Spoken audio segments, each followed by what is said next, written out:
1935 के government of India act 35 की photo copy है। इसलिए आज जो संविधान में आपकी बीमारियों का कहीं कुछ इलाज नहीं है ना, क्योंकि वो तो अंग्रेजों के द्वारा बना हुआ था। तो हम कहते हैं संविधान में एक पैरेलल व्यवस्था चल रही है। इसलिए सेकुलर भारत भी है, लेकिन उसके बावजूद भी 5,500 करोड़ का मुसलमानों का सच्चर कमीशन का बजट है, जिसमें मुसलमान युवा बच्चों को सिर्फ 10 लाख रुपए 20 लाख रुपए लोन दिया जाएगा, वो वापस न करें, कोई फर्जी एक्शन हो जाएगा।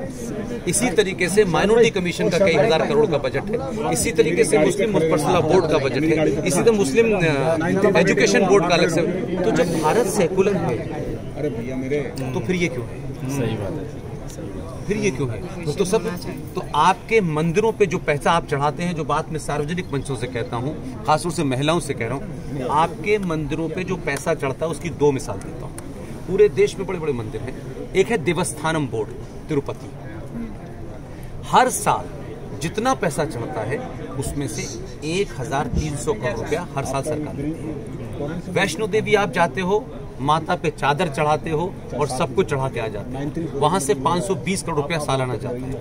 आपके मंदिरों से अरबों पैसा, जितना पैसा सरकार का बजट नहीं है उसके बराबर का पैसा आप चढ़ा के आते हो। आप सोने का मुकुट चढ़ाते हो, वो पैसा सरकार लेती है और उसी पैसे से ये सरकार मुसलमानों की स्कीम चला रही है, IAS बना रही है, PCS बना रही है और गला काटने वालों को सरकार पैसा दे रही है। इन मुद्दों को आपके न नेता उठाते हैं, ना आपके लोग उठाते हैं कि भाई जब आप चर्च से पैसा नहीं लेते, आप गुरुद्वारे से पैसा नहीं लेते, आप चर्च किसी और मजहब से नहीं लेते, तो भारत के मंदिरों पे तो पैसा मेरी आस्था का पैसा है, इस पर सरकार पैसा कैसे लेती है? फिर दूसरा, सारे सरकार ने जितने भी हिंदुओं के मंदिर हैं उनका नियंत्रण जो है वो सरकारी हो गया है। यानी डिस्ट्रिक्ट मजिस्ट्रेट अगर अब्दुल रहमान है तो आपके मंदिर उसके अंडर में आएगा।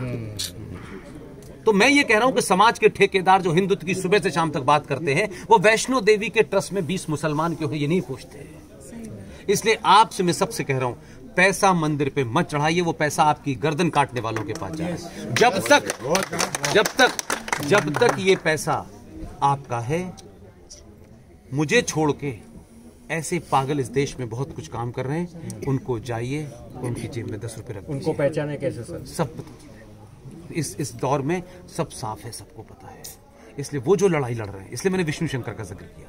एक साधारण परिवार का लड़का अपने पैसे से फ्लाइट की टिकट लेता है, बनारस में उसके ऊपर हमला होता है, बनारस में फिर हम जाके चीफ सेक्रेटरी से मिलते हैं, उससे सुरक्षा। ये सार्वजनिक मंचों से नहीं कही जा सकती। हमको पैसा कोई आए, उनके साथ 2,000 रुपये ले लीजिए, हम